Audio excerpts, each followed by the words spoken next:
Bonjour à tous, voici les titres de l'actualité sur Télé Hémicycle ce jeudi. Séance de dépistage du cancer du sein, du col de l'utérus et de la prostate à l'Assemblée nationale. C'est une initiative du réseau des femmes fonctionnaires parlementaires du Bénin.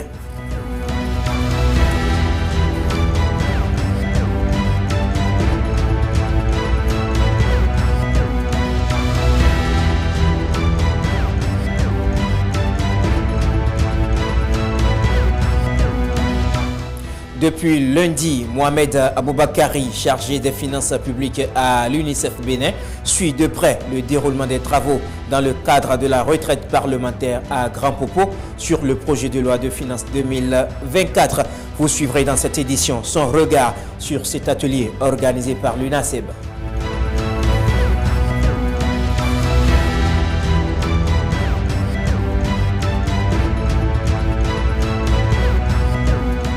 Les écouteurs, un accessoire qui accompagne souvent le téléphone portable dont l'utilisation suscite assez de questionnements. Ces dispositifs de reproduction sonore ont-ils véritablement un impact sur l'audition? La réponse avec Stéphanie Dekwemandora en page magazine.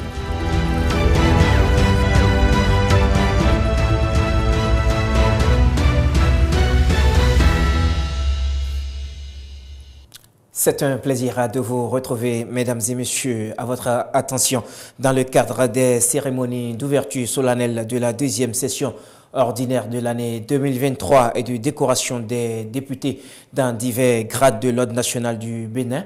Le président de l'Assemblée nationale invite les honorables députés à prendre part à ces événements qui auront lieu le mardi 31 octobre au Palais des Gouverneurs. Ces événements vont démarrer à partir de 10h.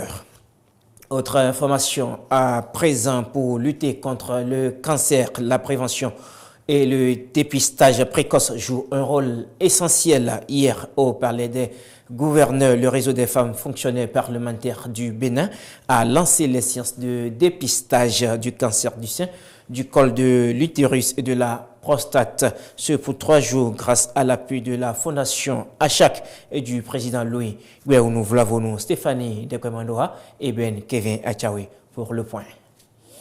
Femmes, hommes, enfants, personne n'est à l'abri de cette maladie.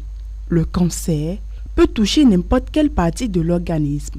C'est pourquoi le réseau des femmes fonctionnaires parlementaires du Bénin ne veut pas rester en marge de ce mois dédié à l'éradication du mal. Ce mercredi au Palais des Gouverneurs, elles ont organisé avec l'appui de la Fondation Achak et du président Louis Gouéounou des séances de dépistage du cancer de l'utérus, du sein et de la prostate. Des dépistages qui vont s'étendre sur 3 jours. Depuis juin, nous avons commencé par faire les sensibilisations et les dépistages, mais il était question maintenant de venir, de dépasser au niveau de la Semaine nationale pour faire le dépistage pour le cancer du sein, le cancer du col de l'utérus et les prostates pour les hommes. Alors nous remercions vraiment le président de la Semaine nationale qui nous a permis de réaliser cette campagne de sensibilisation qui a commencé depuis juin et nous allons terminer en décembre. Si vous dépistez tôt, le cancer se guérit. Malheureusement, quand on ne se dépiste pas tôt, le cancer tue, surtout quand on passe au thème de métaphase. Malheureusement. Nous, femmes, dès qu'on a fini avec la maternité, on se dit, bon, on a fini avec les hôpitaux et puis c'est fini. Non, c'est pas fini. Quand bien même nous avions eu notre dernier enfant, nous devions toujours continuer à fréquenter les centres de santé ou les hôpitaux, ne serait-ce qu'une fois l'an, pour se faire dépister pour le cancer du col de l'utérus. Et nous-mêmes, comme tout à l'heure, nous allons apprendre à s'auto-palper. Il n'est jamais tard de se faire dépister quand on sait que la maladie, une fois qu'elle survient, elle ne fait que faire des ravages. Donc, nous invitons tout le monde à se faire dépister afin que nous puissions mettre une barrière, pourquoi pas, à ces maladies qui ne font que créer des victimes. Pour éviter le pire, le dépistage est primordial. Et déjà, les agents parlementaires se mobilisent. C'est une maladie qui fait beaucoup de ravages. Donc, se faire dépister tôt permet de limiter les dégâts et aussi ça vous limite les séquelles du traitement. Donc c'est pour pouvoir éviter tout cela que je suis venue me faire dépister. Et heureusement, je rends grâce à Dieu que tout s'est bien passé. C'est un mal aujourd'hui qui court la rue. Et ça fait peur. Moi, ça me faisait peur. Donc quand j'ai trouvé cette opportunité-là, j'ai jugé bon alors de venir savoir est-ce que je me porte bien, est-ce que je ne me porte pas bien. J'ai été satisfait. Je suis allé, ils ont demandé certains renseignements. Il n'y a pas de la peur par rapport à ça. Il n'y a pas la peur. C'est une opération de 2 minutes ou plus et on va te dire alors ce qu'il va. Et si ça ne va pas, je crois que c'est encore possible encore de te dire voilà les démarches qu'il faut suivre avec le médecin. Chaque année en Afrique, on enregistre environ 1,1 million de nouveaux cas de cancer et jusqu'à 7000 décès. Pour l'année 2023, le thème retenu pour le mois d'octobre rose est « Sensibilisons notre entourage au dépistage des cancers », plus particulièrement le dépistage du cancer du sein. Les cadres et responsables de l'administration parlementaire sont en séminaire à Grand Popo sur le projet de loi de finances 2024. Les travaux prennent fin demain et les perspectives d'un atelier réussi se font plus précises. Suivez le point fait par Latif Bouni après 2 jours de travaux. La budgétisation sensible à la femme et à l'enfant et les modifications portant allègements fiscaux. Les cadres de l'administration parlementaire se sont abreuvés à la source des experts sur les 2 thèmes en cette matinée de mardi 24 octobre 2023. De quoi renvoyer la directrice adjointe de l'UNASEB dans son état des plus optimistes. Je peux vous assurer que un travail formidable est en train d'être fait et les jours à venir, vous serez informés des différents éléments, surtout concernant les allocations budgétaires au niveau de chaque secteur et des efforts que le gouvernement pourrait être amené à faire pour accroître les ressources budgétaires, surtout dans les secteurs sociaux, pour faire bénéficier les populations. Des particularités de la retraite de cette année au déroulement avec une participation active des cadres et responsables conviés à l'atelier en passant par la qualité des experts. Célestin Rossou, directeur de la cellule d'audit interne de l'Assemblée nationale, ancien directeur général du budget, apprécie. La présence permanente du président de l'Assemblée nationale à ces ateliers a permis l'assiduité réelle de l'ensemble des cadres qui ont été envoyés ici à Grand Popo pour étudier ce budget-là. Je crois qu'à la date d'aujourd'hui, nous sommes en train d'atteindre les objectifs parce que toutes les présentations qui ont été faites permettent véritablement ou bien permettra aux députés de comprendre. Parce que nous sommes allés dans le fond de chaque document, faire ressortir tout ce qui a été proposé par le gouvernement, quel serait leur impact sur la loi de finances 2024. La retraite, occasion pour les cadres de l'administration parlementaire de se fixer sur les grandes orientations du gouvernement dans ses projections de 2024. Pour les experts et tous les participants à cet atelier, 2024 s'annonce encore plus social. J'ai fait une présentation ce matin et la présentation a révélé que le gouvernement a fait d'importants efforts. La part du budget qui est allée aux secteurs sociaux s'est accrue et a dépassé la cible de 36,7% que le Bénin a prévu dans le plan national de développement.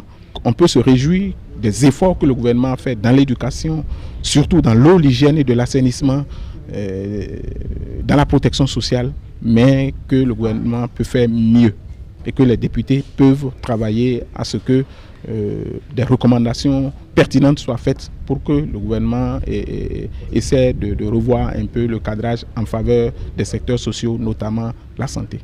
Mercredi, jeudi et vendredi, les échanges se poursuivent avec déjà la certitude que les travaux sont un plein succès.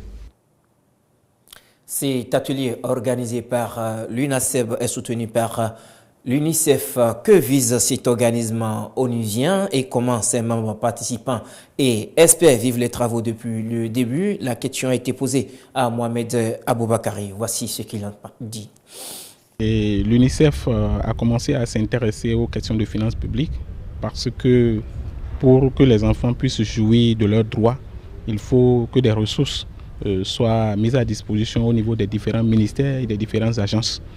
Et donc c'est pour cela que l'UNICEF a décidé de travailler donc, avec le gouvernement, avec les différents ministères pour l'accroissement et l'utilisation efficace et efficiente des ressources en faveur de toutes les populations, surtout les plus vulnérables et en particulier donc, les enfants. Et c'est pour cela que l'UNICEF travaille avec la société civile également pour faire le plaidoyer et aussi avec l'Assemblée nationale. Et pour renforcer ce partenariat avec l'Assemblée nationale, la représentante de l'UNICEF a rencontré le président de l'Assemblée nationale et les deux responsables ont jugé donc de la nécessité de faire en sorte que le budget donc, de l'État qui est soumis à l'Assemblée nationale soit sensible aux enfants. Notre satisfaction est totale parce que pour un atelier technique, le président de l'Assemblée nationale est venu lui-même pour faire l'ouverture. Il est resté pour suivre donc, les dépenses, les discussions. Et il a mis un intérêt particulier sur donc, les interventions du budget, les ressources qui sont prévues pour la mère et pour l'enfant. Donc c'est la preuve que c'est un partenaire très important avec qui on pourra convaincre, mobiliser le gouvernement pour financer davantage les interventions, les projets et les programmes en faveur de la mère et de l'enfant.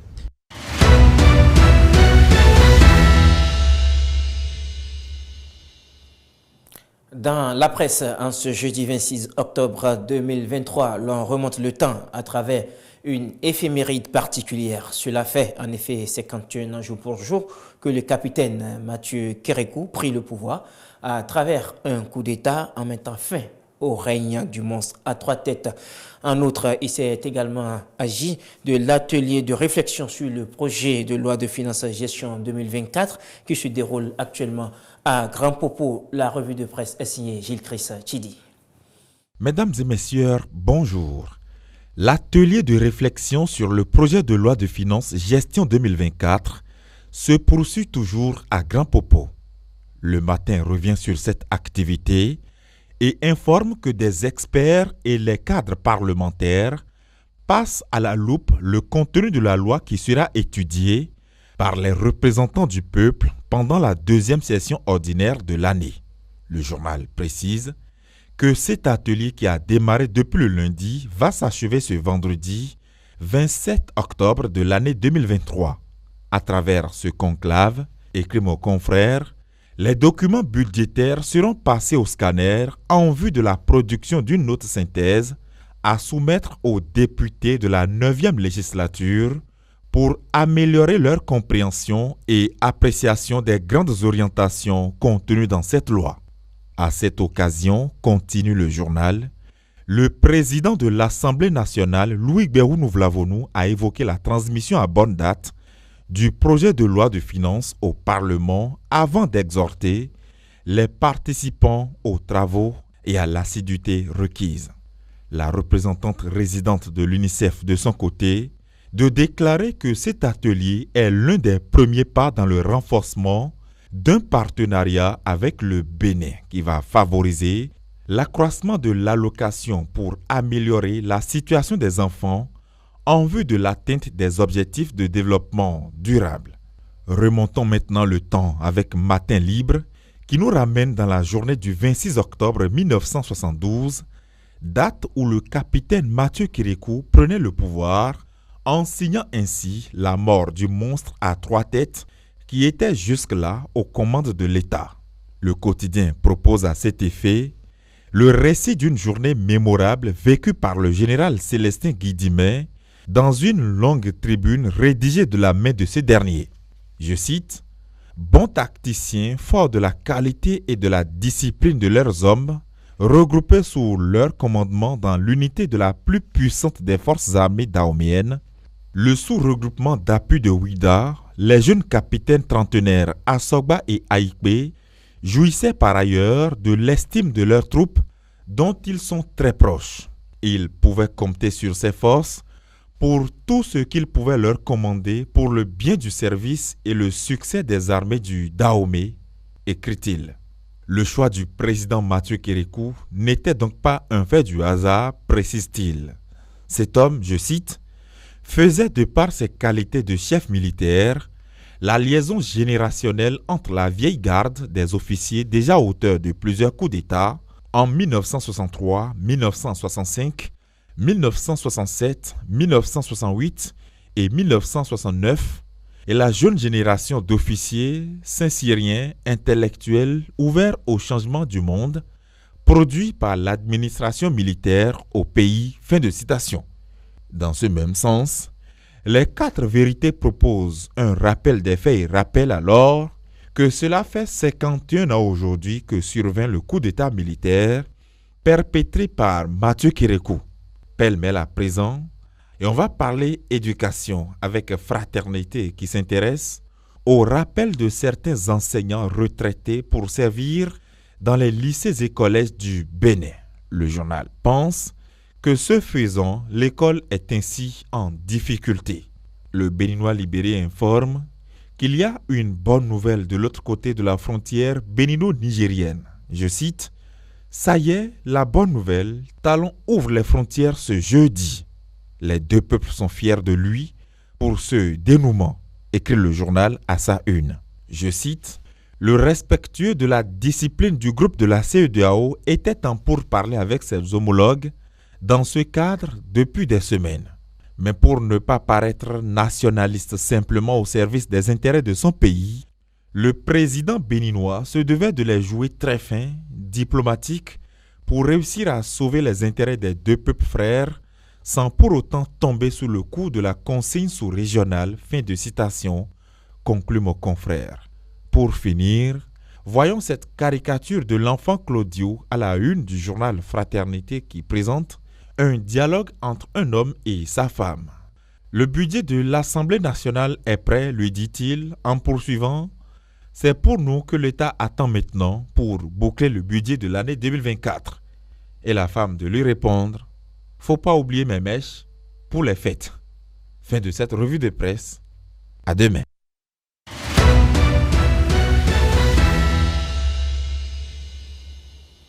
Dans une ère où les plateformes numériques sont devenues un compagnon quotidien de nombreuses personnes, les écouteurs se sont imposés comme un accessoire incontournable. Pourtant, derrière ces dispositifs de reproduction sonore se cachent des impacts insidieux sur nos oreilles. Stéphanie Dekpemandoa, dans ce reportage, nous rappelle l'importance d'une écoute responsable pour préserver notre audition.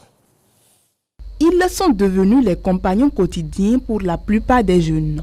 Les écouteurs, en plus d'être un accessoire de mode aujourd'hui, ont révolutionné les rapports entre les humains et les appareils mobiles dans une ère marquée par l'émergence du numérique.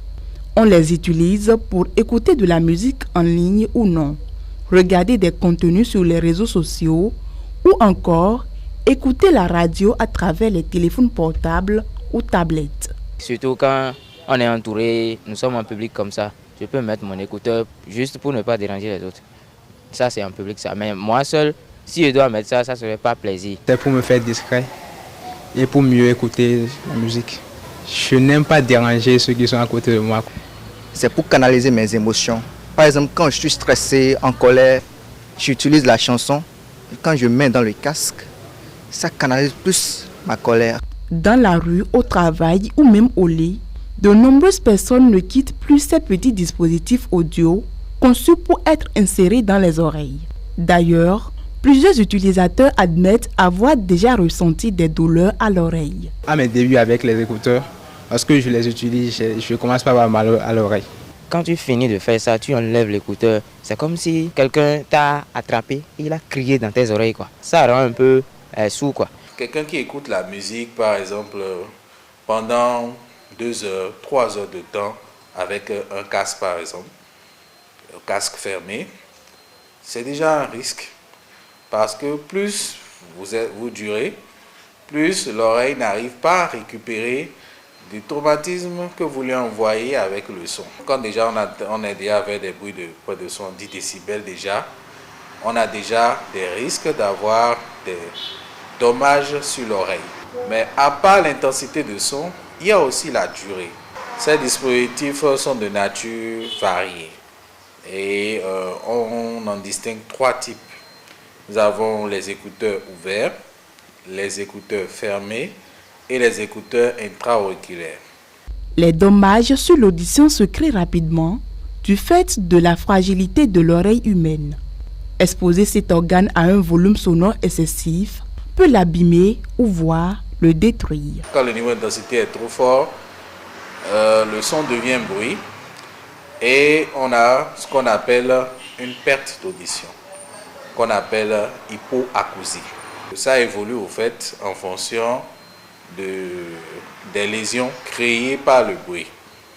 Donc ça peut aller de la perte d'audition ou hypoacousie à la surdité complète. Quand on dit surdité, c'est que vous n'entendez plus rien. Ça peut toucher une oreille comme les deux oreilles. Le port des écouteurs aussi empêche l'aération du conduit auditif, surtout les écouteurs intra-auriculaires. Les oreilles n'ont pas uniquement pour fonction l'audition. Elles participent aussi à l'équilibre et à la marche. Les précautions d'usage existent et ne sont pas contraignantes si l'on en prend l'habitude. Il y a un entretien à faire, surtout pour les écouteurs intra-auriculaires. Il faut avoir une hygiène particulière, c'est-à-dire que ces dispositifs soient propres, parce qu'ils doivent être insérés dans le conduit auditif. Donc s'ils ne sont pas propres, c'est qu'ils risquent de vous entraîner encore des infections. Il faut qu'ils soient propres, il faut qu'ils soient nettoyés. Il faut aussi que la durée d'écoute soit la plus brève possible. Donc inutile d'écouter pendant des heures. Vous pouvez écouter pendant 5 minutes, 10 minutes, 30 déjà, c'est déjà assez. Que ce soit les écouteurs ouverts, fermés ou encore intra-auriculaires, il faudra adopter des pratiques saines pour une meilleure santé auditive. Un véritable défi pour la jeune génération encore sourde face à ces signaux d'alerte qui la guettent dangereusement. Ainsi prend fin ce journal. Merci de l'avoir suivi. Au revoir et à bientôt.